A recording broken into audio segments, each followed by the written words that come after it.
Praise the one who set me free.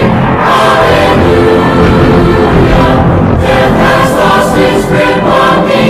You have broken every chain. There's salvation in your name, Jesus Christ, my living hope.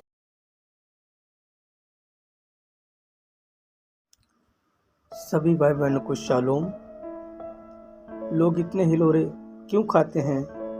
संदेश के दूसरे भाग में आप सभी का स्वागत है। अतः जब मैं कैलिफोर्निया से निकल गया तो उसके बाद मैंने कहा जब मैं अरिजोना पहुंचूंगा तो मैं उन्हें बता दूंगा। मुझ में इतनी हिम्मत नहीं थी। अतः उसके बाद मैंने कहा ठीक है, मैं उन्हें न्यू मैक्सिको में बता दूंगा। और मैं ऐसा ही करता हुआ आगे बढ़ता रहा जब तक कि मैंने उन्हें यहाँ इंडियाना में आकर ये बता नहीं दिया। खैर, वे इसे समझ गए, वे इसे बखूबी समझ गए। बिली इसे बहुत अच्छी तरह से नहीं समझाता। वह बोला, डैडी, मैं सोचता हूँ कि आप गलती कर रहे हैं। परंतु मैं घर पहुँचा, मैं थका हुआ था, चिंतित और परेशान था, और मैं उस रात रोता हुआ अपने बिस्तर पर गया। और जब मेरी पत्नी सो गई तो उसके बाद मैं कमरे में गया और मैं घुटनों पर आ गया और बोला, प्यारे यीशु, मैं नहीं जानता हूँ कि मैं क्या करने जा रहा हूँ। यहाँ पर मैं फिर से उसी हालत में हूँ जिस हालत में मैंने शुरुआत करी थी। समझे, मुझे लगता है कि मैं नाकामयाब हुआ हूँ। और उसके लगभग 2 घंटे बाद वह मुझे दिखाई दिया और उसने मुझे लोगों की एक विशाल भीड़ का एक ऐसा अनोखा दृश्य दर्शन में दिखाया जो मैंने पहले कभी नहीं देखा था। मैं दर्शन में अपनी पत्नी से बातें कर रहा था। अब आप लोग जो मुझे जानते हो, आपको मालूम है कि मैं कोई सनकी झक्की नहीं हूँ। मैं इन बातों को तब तक नहीं कहता हूँ जब तक कि ये सत्य ना हो। यह सच बात है और मैंने इसे देखा। और मैंने भाई ऑर्गन ब्राइट को वहाँ पर खड़े हुए देखा और मैं उनके पास चलकर गया। उन्होंने कहा, भाई बिली, बोले, हम सारे प्रार्थना कार्ड बांट चुके हैं और अब सभा के लिए सारी तैयारी हो चुकी है। आपको अंदर और बाहर ले जाने का हमारे पास एक तरीका है। मैंने कहा, भाई ऑर्गन ब्राइट, आपका धन्यवाद हो। मैं अपने कुछ और भाइयों को देखने के लिए चल कर गया और वहाँ पर एक और भाई प्रचार कर रहा था। मैंने पूछा, वह कौन है?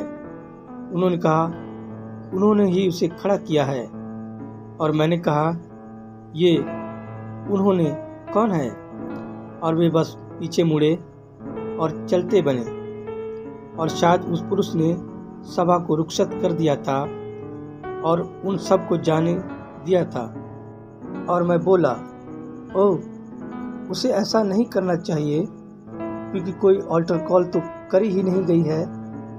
वह दूसरा व्यक्ति बोला और कहा, ओह, हम दान तो ले चुके हैं।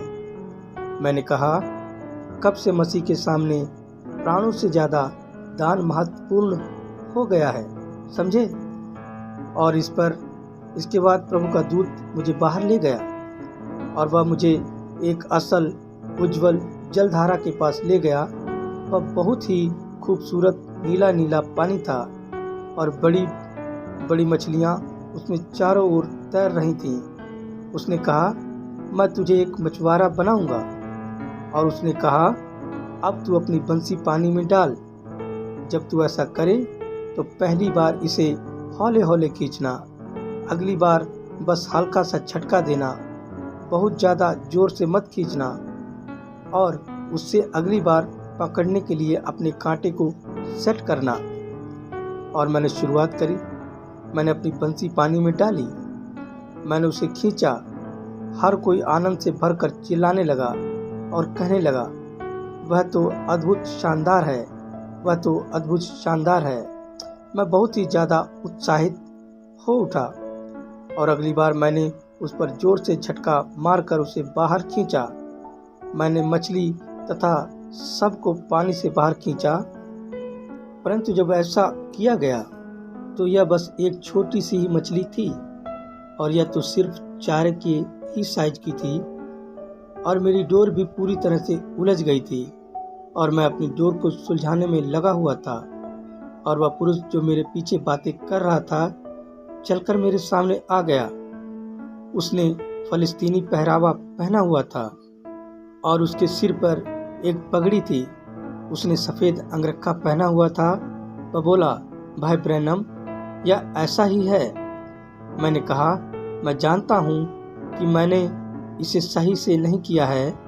मैंने कहा, मैंने इसे तब कर दिया जब मुझे इसे नहीं करना चाहिए था।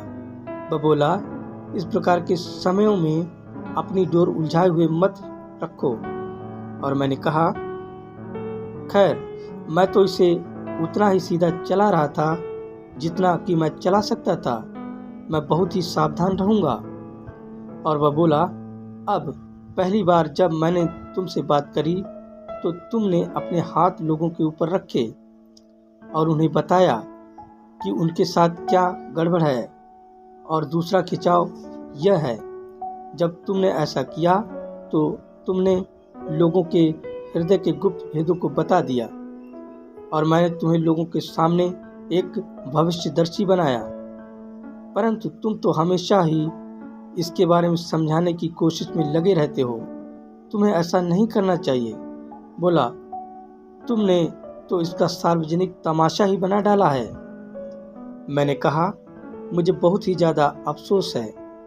इसके बाद वह मुझे वहाँ से ले गया और मैंने एक बहुत बड़ा तंबू टेंट देखा। मैंने ऐसा टेंट कभी नहीं देखा, और वह सब जगह लोगों से खचाखच भरा हुआ था और लोगों ने कतार लगाई हुई थी। और मैं चलकर गया। मैं लोगों से ऊंचे पर खड़ा हुआ नीचे देख रहा था, जहां मैंने हाल ही में लोगों को ऑल्टर कॉल दी थी, और सैकड़ों सैकड़ों लोग प्रभु यीशु को अपने उद्धारकर्ता के रूप में ग्रहण करने के बाद आनंद के मारे रो रहे थे। और मैंने दृष्टि डाली थी, और इसके बाद मैंने एक पुरुष को ऊपर उठते हुए और यह कहते हुए सुना, प्रार्थना पंक्ति को बुलाओ। और लोग इस तरफ वहां से बाईं ओर कतार बनाने लगे, जहां पर मैं मंच की तरफ नीचे की ओर देख रहा था। और वे प्रार्थना पंक्ति की कतार बनाने के लिए पूरी गली में आगे पीछे सब जगह खड़े हो गए। मैंने अपनी बाईं ओर ध्यान दिया। अगर मैं प्रचार मंच पर होता तो यह मेरे दाईं ओर होता। वहां पर लकड़ी का एक छोटा सा भवन था, और मैंने उस प्रकाश को देखा जिसकी उन्होंने तस्वीर खींची थी। आप जानते हैं कि वह हमेशा ही सभा में रहता है। मैंने देखा कि वह प्रकाश मुझे छोड़कर उस भवन पर चला गया, और वह उस भवन के अंदर चला गया, और एक आवाज शब्द ने मुझसे कहा, मैं तुझसे वहां अंदर भेंट करूंगा। वह तीसरा खिंचाव होगा। मैंने कहा, क्यों? उसने कहा, और दूसरों के जैसे इसका पब्लिक शो सार्वजनिक तमाशा नहीं बनेगा। और मैं अपने आपे में आ गया। और मैं अब देखिए, इस नव वर्ष के आरंभ पर मैं अपने टेबरनेकल में वहीं पर वापस आ गया हूँ जहाँ से मैंने पिछले समय में शुरुआत करी थी। मैं प्रभु का इन बातों के लिए अति आभारी हूँ। और आप में से बहुतेरे उसे जानते हैं, जो लगभग 8 या 10 साल पहले दूसरे वाले धार्मिक अभियान अर्थात क्रूसेड पर जाने से पहले हुआ था। मैं सोचता हूँ तब से लगभग 10 साल या 9 साल हो गए हैं। यह था, आपको याद होगा कि इन बातों के बारे में बिल्कुल ठीक ठीक बताया गया था कि कैसे सभागार की सभाएं होंगी, कैसे भाई लॉटन बिल्कुल ठीक ठीक 3 साल जिंदा रहेंगे और उसके बाद उठा लिए जाएंगे, और भाई वर्ल्ड टेबरनेकल का इस स्थिति में यहाँ इस दिशा में निर्माण करेंगे। और इस सब के बारे में बिल्कुल ठीक ठीक बताया गया था। तुम जो पुराने समय वाले लोग हो, तुम इसे जानते हो।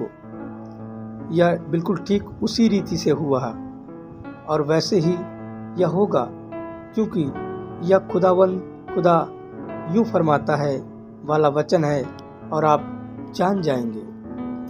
और जैसा कि मैं विश्वास करता हूँ कि हम उन महानतम सभाओं के कगार पर हैं जो कभी हुई हों, जो हमारी कभी हुई हों, जो मैंने कभी प्रभु यीशु के लिए की हों, वे ठीक इस समय भविष्य में मेरे आगे रखी हुई हैं। अतः आप जानते हैं कि इस सुबह मुझे आपके सम्मुख आकर बड़ी ही प्रसन्नता महसूस हो रही है। और यह पहली दफ़ा है जब ठीक यहाँ पर इस माइक्रोफोन के द्वारा टैबरनेकल के लोगों को संदेश दिया गया है। और अब कुछ ही दिनों में इसके बारे में समाचार पत्रों में, धार्मिक समाचार पत्रों में, जैसे Voice of Healing, Herald of His Coming तथा उस सब में छापा जाएगा। इसे तो पहले से ही टाइप कर दिया गया है और प्रकाशित होने के लिए तैयार है। आप मेरे लिए प्रार्थना करना। और किसी महिमामय दिन जब यह पूरी तौर से समाप्त हो जाएगा तो हम उसके सिंहासन के चौगिर्द मिलेंगे और हमारा क्या ही जबरदस्त समय होगा। और स्मरण रखिए, वहाँ सभा में सिर्फ मैं ही नहीं हूँ, मेरी तो उसमें बस थोड़ी सी ही भागीदारी है। देखिए, यहाँ पीछे तो ये आप ही थे और मैं बस यह यकीन करता हूँ यह छोटा पुराना टैबरनेकल बाहर फैलने जा रहा है और जो प्रभु करेगा वह बड़ा ही जबरदस्त होने जा रहा है। अब आइए सीधे ही वचन की ओर चलें। आइए हम प्रभु यीशु को धन्यवाद के चंद शब्द कहें। हमारे स्वर्ग पिता, आज हम आपके अत्यधिक आभारी हैं जो यहाँ इस आधुनिक युग में मोटर गाड़ियों, हवाई जहाज, जेट रॉकेट और सभी प्रकार के विज्ञान, टेलीफोन, टेलीविज़न और आधुनिक परमाणु हथियारों तथा ऐसी ही और दूसरी बातों के युग में आप अभी भी सर्वज्ञ, सर्वशक्तिमान, सर्वसामर्थी, सर्वव्यापी हैं। और आप ही वह प्रभु हैं जिसने आकाश और पृथ्वी की सृष्टि की और आकाश को ताना। प्रभु, हम इसके बारे में समझा नहीं सकते हैं, हम इसका वर्णन नहीं कर सकते हैं, ना ही हम इसे समझा सकते हैं कि क्यों आसमान का सिरा नहीं है, कैसे धरती चारों ओर घूमती है। और यह सब इतना ज़्यादा सिद्ध है कि वे 20 साल पहले ही बता सकते हैं कि कब सूर्य ग्रहण पड़ेगा, क्योंकि आपकी मशीनरी बिल्कुल ठीक ठीक काम करती है। हम उतनी सिद्ध मशीनरी नहीं पैदा कर सकते हैं। परंतु महान यहोवा जो इस पृथ्वी को अंतरिक्ष में थामे रहता है, यह उसकी कारीगरी पूर्णता बेजोड़ बेमिसाल है। और हम आपसे प्रेम करते हैं और आपके सारे काम सिद्ध और सही हैं। और इस नव वर्ष के आरंभ में इस सुबह हम खुद अपने को आपको समर्पित करते हैं और आपसे यह मांगते हैं, प्रभु आप हम सबको पवित्र आत्मा से भर दें और हमें अपने नज़दीकी में खींच लें प्रभु।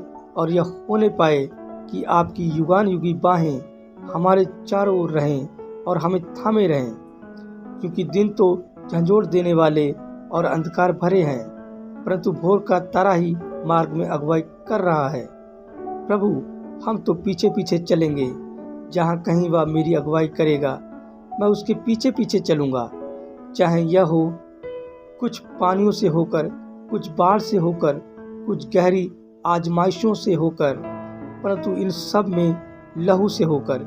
हे प्रभु, अपने युगानुयुगी हाथ के द्वारा हमारी तब तक अगुवाई कर जब तक कि हम विजय प्राप्त न कर लें। और यीशु धरती पर लौट नहीं आता है।